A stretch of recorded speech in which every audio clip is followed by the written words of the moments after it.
Lorsque vous devez avancer dans votre projet, dans votre entreprise, il vous vient le besoin à un moment donné de constituer une équipe.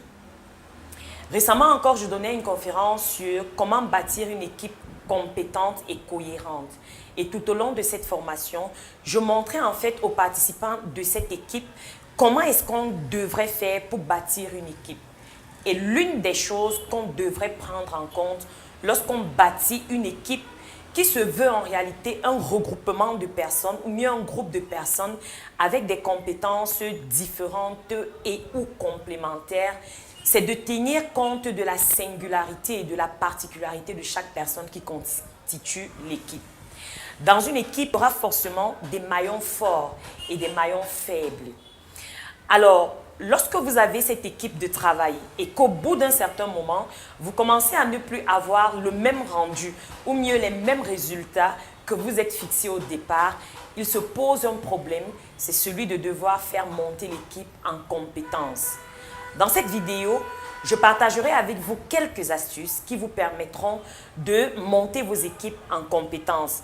Bien évidemment, ces astuces y vont de mon expérience personnelle, de mon expérience sur le terrain, non seulement en tant que promotrice de la marque Au Time Juice and Pastry, mais également comme chef de département Call Agency, où j'ai eu à travailler avec 15 dames, où je travaille avec 15 dames au quotidien dans un call center. Alors, lorsque vous avez une équipe de travail dépendant du secteur d'activité dans lequel vous vous trouvez et que l'équipe n'arrive plus à donner ou mieux à produire les résultats dont vous attendez, la première question à se poser, c'est de savoir qu'est-ce qu'il se passe. Retenez-le, on ne résout pas un problème qu'on ne comprend pas. Et je vais vous partager une expérience personnelle. À un moment donné, dans l'équipe, on avait deux sites, un à Bastos et un autre à Vogada. Alors, l'équipe de Vogada était l'équipe qui produisait le mieux de résultats. Parce que dans cette équipe, il y avait plus d'anciens. Et par contre, celle de Bastos avait plus de nouveaux parce que c'était à ce site que j'étais. Alors, il se posait un problème, c'est qu'à Vogada, les résultats ne montaient plus. Et la raison était très simple. C'est que c'était une équipe constituée de dames. Et qui dit dame dit très souvent des problèmes d'ego, des problèmes de commérage, des problèmes. Et en tant que manager, en réalité, on ne prête pas souvent attention aux moindres détails, c'est-à-dire qui raconte quoi. La plupart du temps, j'aime souvent à dire, ce n'est pas parce qu'on ne parle pas qu'on ne connaît pas. Donc, j'étais forcément au courant de ce qui se passait, des ragots qui se racontaient, des histoires qui se racontaient les unes aux autres, et les autres aux unes en fait. Ce qui faisait quoi? Ça a plombé l'équipe dans une sorte de tension où tout le monde avait une rancune contre une autre personne. Et pour résoudre le problème, pour moi, c'était très simple. C'était de faire asseoir l'équipe en réalité et de faire ce que j'appelle vider sa tasse. C'est une séance durant laquelle chaque personne dans l'équipe prend la parole et essaye de dire à l'autre le problème qu'elle a, puisqu'il s'agit d'une personne, avec l'autre. S'il y a un pardon à se demander, on se demande pardon et on recommence belle à la réalisation des objectifs. Donc, l'une des raisons qui pourrait faire en sorte que votre équipe baisse en compétences, ça pourrait être en réalité les problèmes des collaborateurs dans l'équipe. Il est important pour vous de comprendre pourquoi est-ce que les collaborateurs ont un problème et dans la mesure du possible, essayer de répondre ou mieux de solutionner ce problème.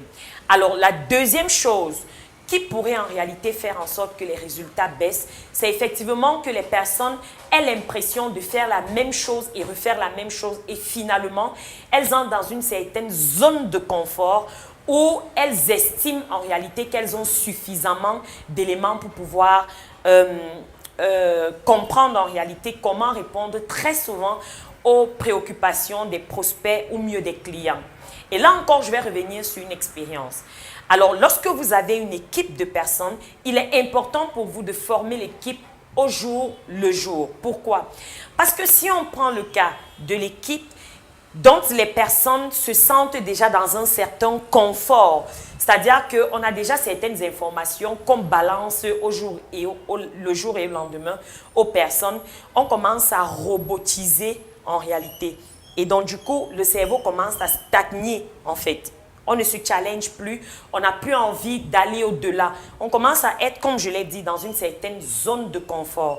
Et donc, pour pouvoir résoudre ce problème-là, c'est très simple, c'est de pouvoir soit challenger les équipes en les appelant à monter en compétences. Et là, vous pouvez faire des formations en interne qui pourraient relever les compétences de l'équipe. Mais encore une fois, il faudrait comprendre en réalité pourquoi est-ce que telle personne ou telle autre personne stagne dans ses résultats. Alors, une autre chose pourrait être en réalité, une autre chose qui pourrait baisser les compétences d'une équipe serait en réalité que dans l'équipe, il y a une sorte de compétition. Je l'ai dit d'entendre, dans une équipe, il y a forcément des maillons forts et des maillons faibles. Donc, il se pourrait à un certain moment que les maillons faibles soient frustrés par les résultats des maillons forts. Il est vrai qu'il est important pour les maillons faibles à ce moment de se dire que, OK, on devrait aller dans une compétition saine où on essaye de monter en compétences et de pouvoir retrouver les maillons forts. Mais très souvent, les maillons forts sont de plus en plus forts et les maillons faibles se sentent frustrés. Et pour répondre à cette frustration, il faudrait tout simplement faire monter les personnes qui sont le maillon faible de l'équipe en réalité en estime d'elles et en confiance en elles. Donc, vous devez faire un travail de coaching de vos équipes au quotidien afin que les maillons faibles ne se sentent pas davantage faibles, mais qu'elles se sentent partie intégrante en réalité de l'équipe.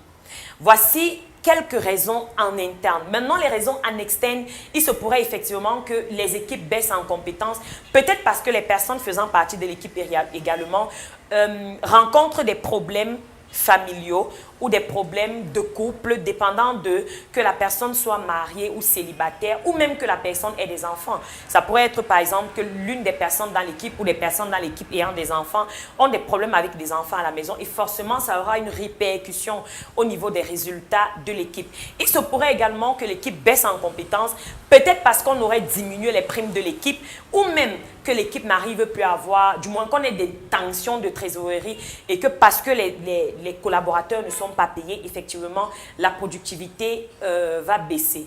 Donc, voici quelques astuces, ou mieux, quelques raisons qui peuvent pousser une équipe en réalité à baisser en compétences. Et j'espère que dans cette vidéo, j'ai partagé avec vous quelques astuces pour pouvoir monter vos équipes en compétences lorsque les résultats baissent. Donc ça, c'est une première vidéo des difficultés ou mieux des préoccupations que vous pouvez rencontrer lorsque vous avez une équipe qui baisse en compétences. Alors, si vous avez d'autres préoccupations ou si vous rencontrez d'autres difficultés avec vos équipes aujourd'hui qui fait en sorte que les équipes baissent en compétences, ou mieux, si vous ne comprenez pas pourquoi vos équipes baissent en compétences, je vous invite à faire une chose, à défaut de mettre en commentaire le problème que rencontre votre équipe, mais de cliquer en réalité sur le lien qui s'affiche là, de remplir le formulaire et peut-être encore on vous apportera davantage des éclaircies sur votre équipe afin de monter votre équipe en compétences.